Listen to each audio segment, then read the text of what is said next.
right? Yeah, thank you for recording. It's not in full screen yet, Dr. Chaves. Not yet? No, it's not full screen yet. Oh. If you want to have it in full screen, then I think you need to share your whole screen. Whole screen. Maybe you're sharing a window and not the whole screen. Let me stop sharing for a second, and then I reshare. Whole window. Screen 1. Screen 2. Should be this one. Yeah. Full window. No. Is that the one? No, you are not seeing it, right? Oh, let me see. Let me tell you what we can see. We can see the presentation and then your outline, your notes. Yeah, that's what I'm doing. Screen 1. Screen 2. It doesn't say full screen, should be full screen. Yeah, you close. Beginning. Maybe that one. Let's see. Let's see if it is possible there. Yes, we can see it just fine. Yes, that's correct. Okay, was the wrong window. Yeah. Okay, thank you very much. It was research carried out with Dr. Maria Eugenia Guapacha, also professor at Universidad del Valle. It is a qualitative research synthesis of English as a foreign language writing research in Colombia in the last 3 decades. Well, 2020 was the last year. Let me go to the next slide. This is the agenda for the presentation: introduction, literature review and framework, the methodology, how we did the study, then what we found, then the conclusions we got, and then the proposals for a research agenda. Let me use the laser pointer, makes it easier that way, yeah, for the viewers. Then we will propose guidelines for evaluating writing research. It's focused on writing. Yeah, some of the limitations of our study. So what we did was a QRS, qualitative research synthesis. That is to say, we did a literature review that is qualitative. It's akin to the meta-analysis, which is a quantitative analysis of quantitative studies. It's a secondary research. You don't get your own data. You use the data from other studies. It's secondary in that sense. I already said this is qualitative. And yeah, need to say that it is systematic. It has the rigor as any other kind of study, primary or quantitative, regarding systematicity, transparency, reliability, or trustworthiness, if you prefer, and replicability. Why doing this study, the rationale behind us? Well, it's nearly 2 billion learners of English worldwide, and we have to go through writing in English. But yeah, not much research about this. And qualitative research synthesis are used in other fields, but not so much in teaching English to speakers of other languages. So yeah, there is a need for doing these kinds of studies. And most of the studies worldwide are quantitative, but in Colombia, most of the studies are qualitative. So, and in Colombia, we don't have any study of this kind. So at that moment, we didn't have that. So that's why it was necessary to do it. Yeah, in Colombia, Plan Nacional de Bilingüismo is mostly English, and English is required since the primary school. In the national test, Saber 11, we don't have writing per se, so we don't know what's going on with the level of writing, Saber 11.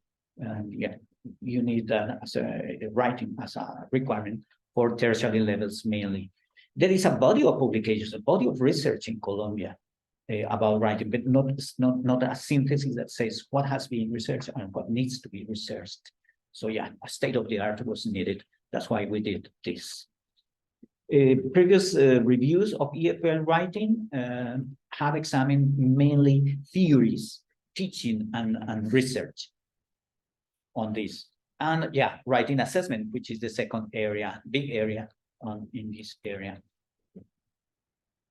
I take just two big studies on research, international studies, RIASI and others, and Sheng and Yu.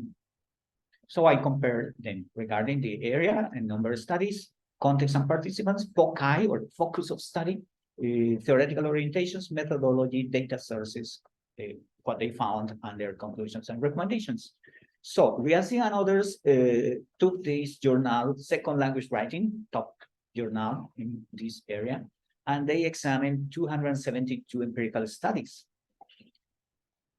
Sheng and Yu studied assessing writing in this journal that is specialized in assessing writing. Most of them, well, were studies in US universities, that is to say, ESL context or L1 contexts. In Colombia, it's EFL, which is different. And English as a foreign language context is different in the sense that in a second language context, you have the language available for daily basis communication. In our case, it's just a few hours at school. And if you miss that class, that week you don't have any English. So yeah, it's reduced use, reduced opportunities of social interaction and real use of the language. And that makes a big difference. Less input, much less interaction, much less output. So it's normal. We are speaking in a Spanish-speaking country, right? It's different. So that's why emphasis must be made in the difference between ESL and EFL. Focus of the research is usually in the case of assessing second language writing is feedback from the teachers and instruction. So the focus is mainly teacher's view. Regarding assessing writing, it's about validity, reliability, feedback, and testing performance. Yeah, mostly quantitative things about assessment. Theoretical orientations, usually in cognitive genre, academic writing, usually essays, argumentative essays, and contrastive rhetoric and critical theories. In the case of assessing writing, is usually generalized stability theory and sociocultural context. It has to do with how valid are the tests and the scores and all those things with tests. Methodology, they are usually qualitative in second language writing studies, and they are quantitative in assessing writing. So it's mostly focused on outputs and results. Data sources, usually in the second language writing studies, there are multiple sources: the text, the writers, the teachers, the context, and lots of elicitation data, interviews, observation, etc., and also text samples. Regarding assessing writing, usually the texts, which are the tests results. And well, the recommendations from RIASI and others were that, yeah, what we know is about adult second language writing in English at the university. It's a very narrow view of what writing is. It's just adults at the universities. What about secondary schools? What about learners in primary schools? So we need more diverse macro and micro contexts with participants from different levels of education. That's what they found and recommended. Sheng and Yu, on their side, they called for mixed methods studies. So yeah, most of the studies are quanti. And what about quali in evaluation? And what about mixed methods? So with those gaps, we located our niche for our study. There is a need to inform EFL writing field in diverse contexts, not only cities, rural areas, small towns, not only universities, secondary schools, institutes. There is a need to go beyond the typically reviewed aspects, the content, the participant, the focus, theoretical and methodological orientations. What about who is researching? What have they found? The ethical and reliability measures they are taking for the research. So we need to have a more complete, comprehensive view of studies. So all that, all those gaps shape the scope of our study. So this study, our study at that moment, aimed at providing a historical synthesis, qualitative synthesis of the research of EFL writing in Colombia published in those 3 decades between 1990 and 2020, September. That was the deadline. And yeah, we examined not only one journal as the previous authors that we examined, they took just one single. We took a range of Colombian journals to do this. We examined not only the usual aspects, but we also included authors, the time, the year there was publication, the focus of the publication, the methodology, all the different aspects of methodology they used, and also validity, trustworthiness aspects, and ethical aspects in the research. And the idea was to have a full comprehensive view for the analysis of comment. To have a research agenda, to do some recommendations that are useful for the journals, for the authors, and also for us language teachers. Those who are working with English, we should start working with writing, real writing in primary and secondary schools mainly, because currently writing is beginning only at the university, writing in English, writing essays, writing stories. No, in secondary school is mostly typical model sentences to illustrate grammatical patterns. That's not really writing, it's not a whole text, so we should start like that. The idea is to give a state-of-the-art, a critical analysis of state-of-the-art, and contribute with some suggestions. Oh yes, that's the second. So this was our general research question. What are the research trends on EFL writing scholarship in Colombia in the last 30 years regarding authors, years, focus of the research, methodology used, all these parts of methodology, validity, reliability, ethics, findings, limitations, and other research. Full view of the scholarship. We adapted the methodology proposed by Chong and Reinders and Chong and Plonsky. We just added one of the steps. The first step is designing a research question, then identifying keywords that are used as search words in the databases for retrieving information, articles. Then we determine what to include, what to exclude. And then we conduct the literature review. We get the data and synthesize the data, qualitative in this case. We report intercoding agreement. This was one of our additions. The idea is to make it reliable. So you should do some independent coding and then compare with another expert until a good level of agreement is obtained. And then you report your data. That was the methodology. So I will be following these steps to describe our methodology. Our research questions derive from our interests and from the gaps found in the literature. These were the keywords we used: EFL writing, in Google Scholar, in assessing writing, in second language writing, all the journals, and the Colombian journals also. EFL writing, second or second language writings, for foreign language writings, EFL, ESL, etc. Academic writing, writing, English writing. We checked all the Colombian journals for these search words, and then we decided what to include, what to exclude. The idea is that it is primary research. Pedagogical experiences, thematic reviews were excluded. This was only about primary research that was conducted in Colombia with Colombian participants. That's the focus. So this window here, conducted in Colombia and conducted in EFL writing contexts. EFL, not French, not Spanish, not other languages, only English as a foreign language.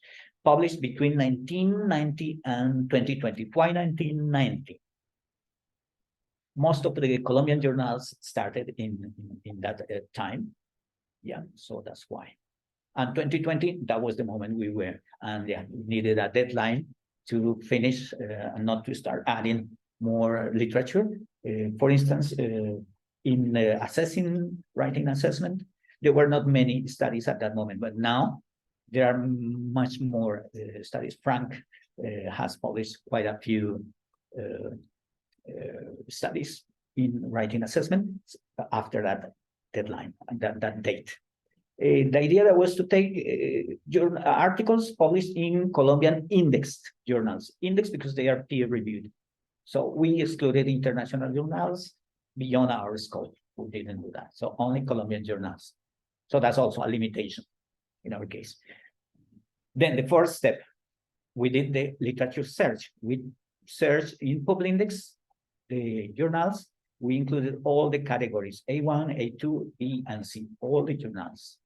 And this is what we found, 19 main Colombian journals that are indexed and published in the area of EFL writing. We found 63 research reports for 30 years. It's like not many a year, right? It's not much publications in 30 years, but yeah, that's what we found. Then we extracted the qualitative data using Excel 2016 and NVivo 12 in that moment. And then we synthesized the data using content analysis. Content analysis, you classify the themes, the categories, and you do the analysis. In this case, was using NVivo. In a moment, I will show a screen for the codebook. Then we did the independent coding initially, and then we shared with the other research until we got an acceptable high level of agreement. More than acceptable, 90% was good. And then, yeah, we'll report that. This is a screen report of NVivo, all the documents organized there in NVivo. And these are the categories.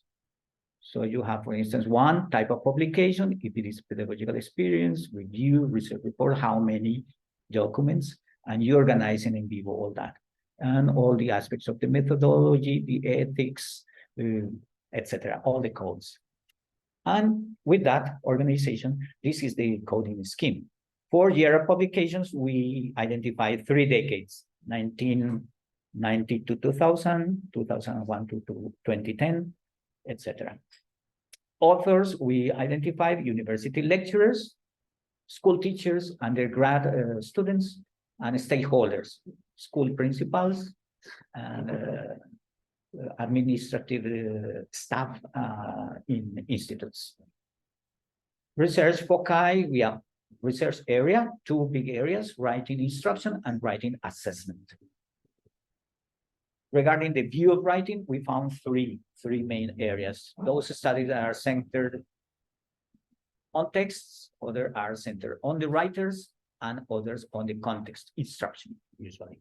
Yeah, we coded everything there. I'm not going to dwell too much on that, but this is to show how the data analysis work with the coding scheme. Data analysis, for instance, here at the end, were qualitative and quantitative. Regarding validity, reliability, ethics, yeah.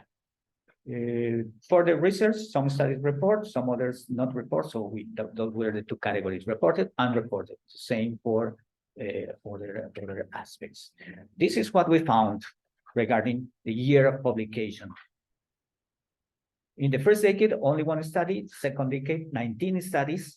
Third decade, 43. So increasing trend of publications in this specific area of EFL writing in Colombia.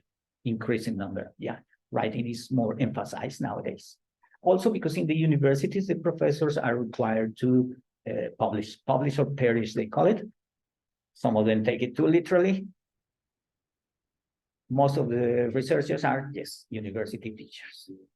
That's in the year of publication. Regarding the micro context, where research is taking place, mostly at the university, because most of the authors are university lecturers. A few authors, well, not a few, quite a few, I would say 38, nearly 40%, school teachers, mainly those who are doing MA, masters, or PhD studies. They are required to publish. And very few studies regarding language institutes. So there is a gap there to study language institutes where the investigation has been taking place. Most of them in Bogota, 25 studies in Bogota. That's nearly 40% of the studies in Bogota. And mostly in the big cities, central part of Colombia, also in the north. And also, yes, Good. Caquetá is there. Not many, but yeah, it's there. Huila. So yeah, mostly cities, universities. More universities in Bogota, more universities, more publications there. Regarding the focus or the foci of writing research, most of it 96.8%, 97%, 61 studies in writing instruction, only 2 studies in writing assessment at that moment. Nowadays, it has changed. Most of what has been studied refers to context-centered studies. Effects of theories, the teacher works with argumentative or process approach to writing is mostly interventions, instruction. Not many studies work with writer or the text itself. A few studies, so those are areas that need more research. Regarding the learners, most of the participants are tertiary, that is to say, university students. Pre-service language teachers, it's easier to work with our students at university, right? And the populations is usually large because we take complete groups. Interestingly and worrisome, some studies didn't report the sample size. And that's a crucial aspect to be reported. On the contrary, you don't know how reliable the intervention was or the results are. Regarding the study length, most of the studies happen during an academic semester, 16 weeks. Worrisome, some studies didn't report the length of their study. So how do you know how reliable is this if you don't know for how long it was the intervention lasted? It's complicated. Other findings regarding the paradigm, the methodological paradigm and design, most of the studies are qualitative. 90.5% of the studies are qualitative. Some studies didn't report. Mixed methods, only 1 study, and quantitative, no studies. So there is a need for quantitative studies. And again, there is a need for a more thorough report and reviewers checking that all the information is there. If you don't report your methods, it's crazy. But yeah, maybe some of those studies belong to old times. I mean, I'm speaking of the 1990s. And the parameters were different in those times for publishing. Nowadays, we are more strict. We are stricter regarding the review of the articles.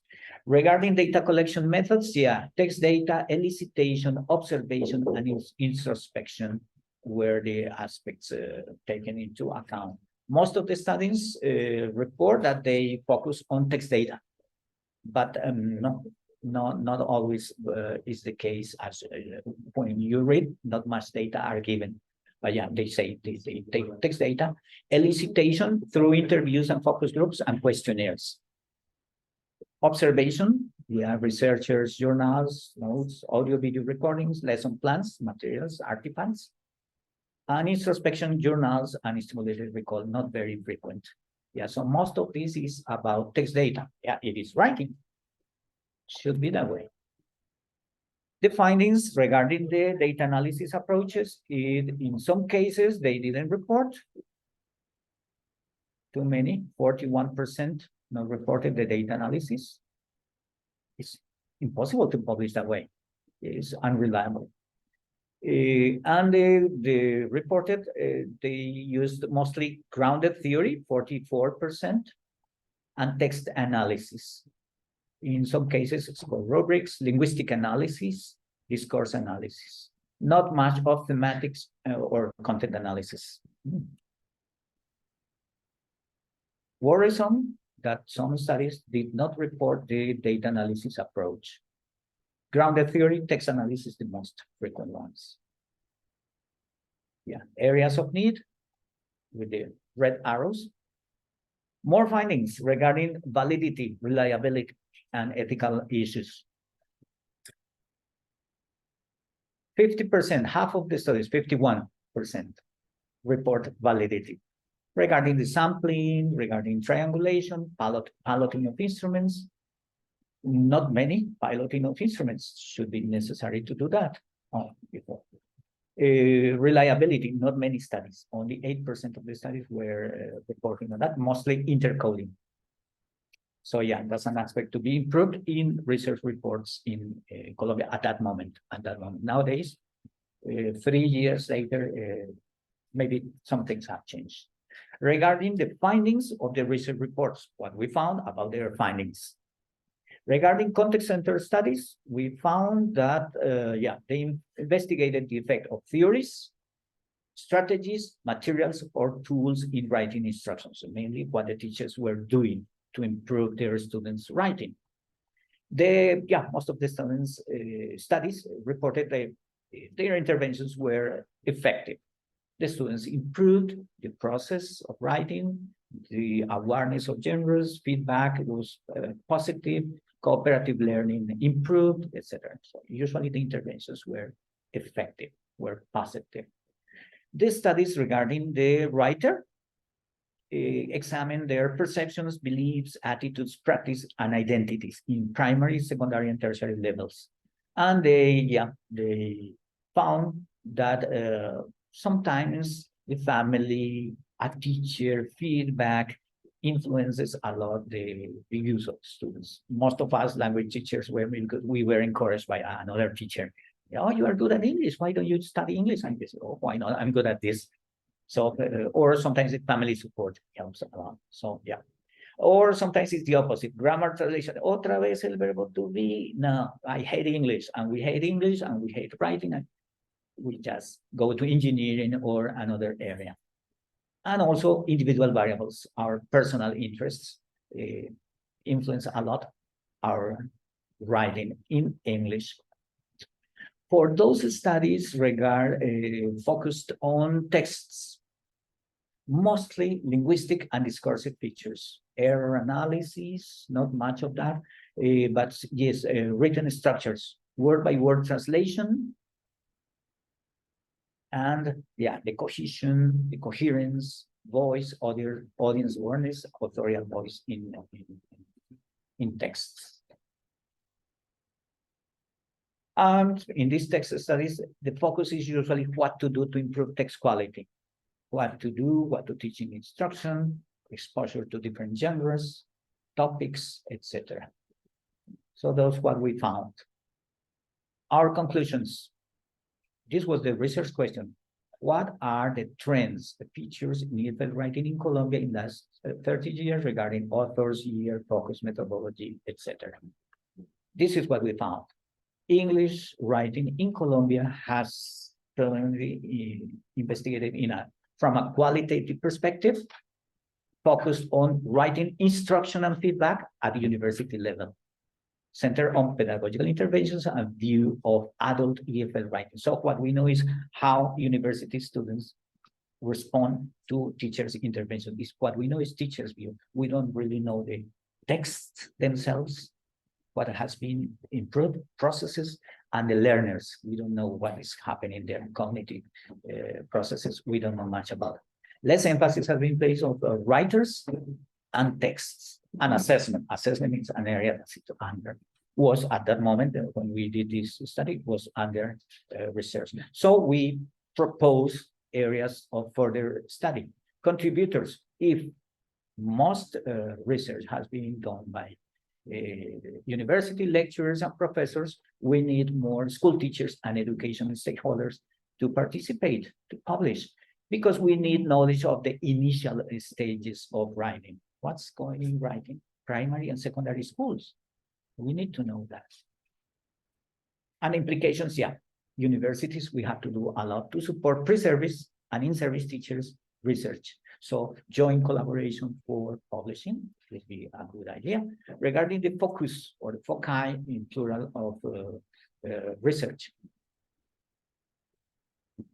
Areas that have not been studied for the research, complex dynamic system theory and social cognitive views, identity approaches. Nowadays, that is increasing in Colombia.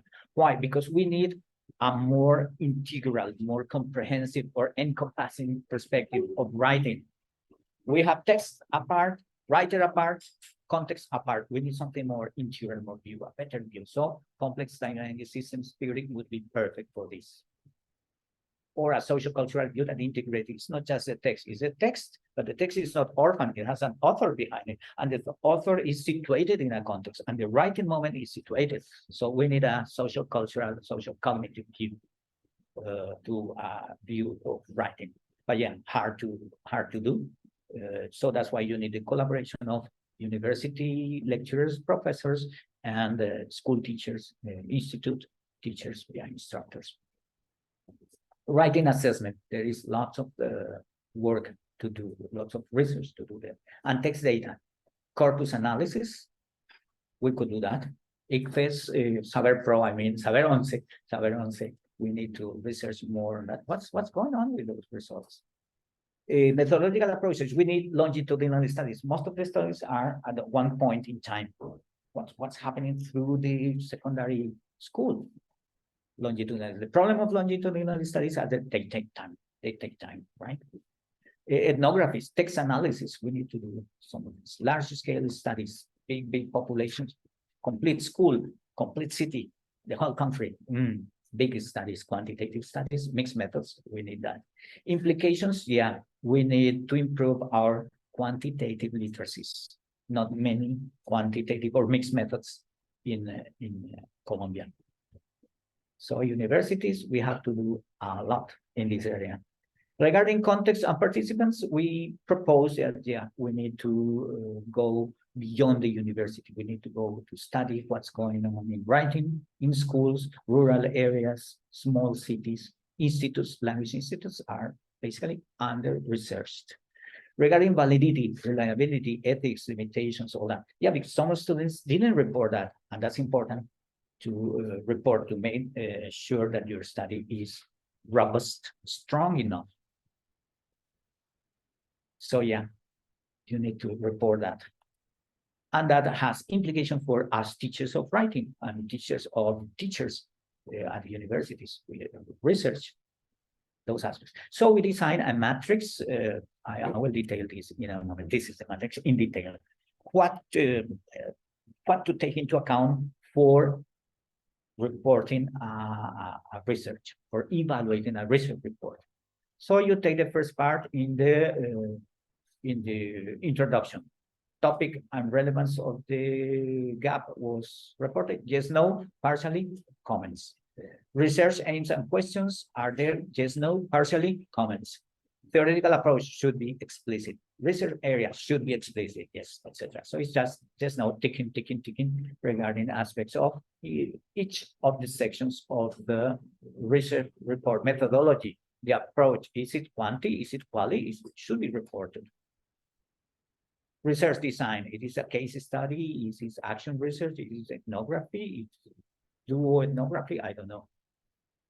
If it is quantitative, is this t-test, it is ANOVA, MANOVA, ANCOVA, I don't know, any of the tests, is it regression, correlations, I don't know. Should be reported. So the idea is that, yeah, this contribution, we think it's a good contribution for the authors, for the journal reviewers, for the journal editors to take into account in this area. Could be probably adapted to other areas. Of course, every journal they have their own criteria, but this systematic matrix could be useful also, not only for the journals and the reviewers, the evaluators, but also we teachers of English when we work with writing and or when we want to publish, we need to have a criteria, specific criteria. Yeah, this is what we propose. It's quite complex regarding all the aspects. Limitations and further research should be reported to at the end. Not all the studies acknowledge limitations, but there are no studies without limitations, right? So yeah, we should acknowledge. Or if they are not reported, we the readers, when we read an article, we should be able to locate probable limitations for the research, and also the strengths, not only the negative aspects. Speaking of limitations, our study just was EFL and journal-based data, but there are many studies that are not published. Trabajos de grado en las universidades. We didn't take that into account. Thesis, masters and PhD thesis, we didn't take that into account. So for the reviews, might consider literature in other languages and other sources, not what we did. And our study was limited to only Colombian journals. But many Colombian scholars have published in international journals. We didn't do that. Other studies could work with that, international journals. So yeah, we derived some of the implications for authors, for teachers, for reviews. That's what we did. It's already published, the article. Thank you very much. Thank you, Dr. Chaves. I would love to receive your feedback, questions, no complaints, I hope. The floor is now open for questions from the audience. Thank you, Dr. Chaves, for presenting such thorough research in an area that we need to look a little bit more at in our country. From many different angles, not just, at the university level, researchers doing research, but also teachers, thinking about this.